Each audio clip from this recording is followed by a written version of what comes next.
Hello everyone, నేను doctor Rajesh Vepuri, ENT and cochlear implant surgeon, cochlear hospitals, Vijayawada. ఇవాళ మనం మాట్లాడాలనుకుంటున్న topic వచ్చేసేసి గొంతు బొంగురు పోవటానికి కారణాలు ఏంటి. గొంతు బొంగురు పోవటానికి మొట్టమొదటి కారణం వచ్చేసేసి మనకు బాగా జలుబు చేయడం అండి. రెండో కారణం వచ్చేసేసి బాగా అరవటం.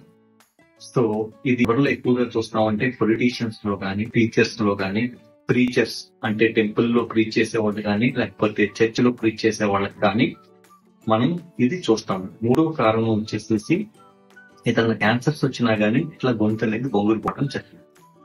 సో ఇట్లాంటి కారణాల్లో గొంతు అనేది బొంగురుపోయిందండి.